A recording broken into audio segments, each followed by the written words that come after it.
est le devoir de tous. Quasiment tous ces lauréats ont trouvé un emploi. Alors, le moins que l'on puisse dire, c'est que les élèves ingénieurs de l'École nationale des sciences appliquées de Tanger ne sont pas très inquiets pour leur avenir professionnel. Ils sont les premiers à profiter du réseau de leur établissement qui a su, en 10 ans d'existence, s'adapter aux exigences du marché du travail. Reportage Ilham Barada, Mohamed Amour et Fidou Hassani.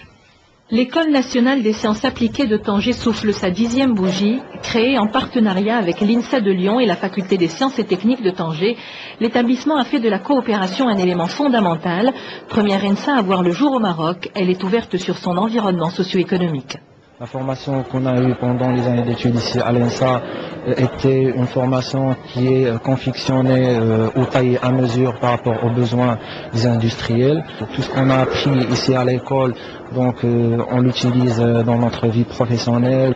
Nous venons de signer de nouvelles conventions avec des partenaires sociaux, économiques et industriels, de telle façon à pouvoir donc mettre en place certains modules ou carrément certaines filières qui répondent à leurs besoins.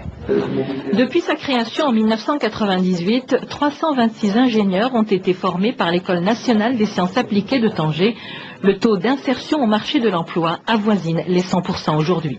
Grâce au forum qu'on fait et grâce aux lauréats qui sont dans toutes les grandes boîtes ici au Maroc, vraiment l'INSA maintenant c'est très connu. L'ingénieur de l'INSA a sa valeur ici maintenant au marché. Je crois qu'on est sur la bonne route pour être la première école la première école au Maroc qui a un cycle préparatoire intégré pour former des ingénieurs d'État.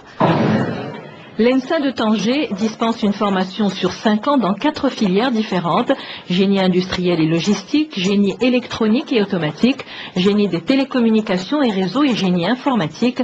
250 ingénieurs supplémentaires devraient être formés par l'école à l'horizon 2010. Côté sport, l'année 2008 aura eu de forts accents espagnols. Les Rouges et Or se sont emparés hier du Saladier d'argent en finale de la Coupe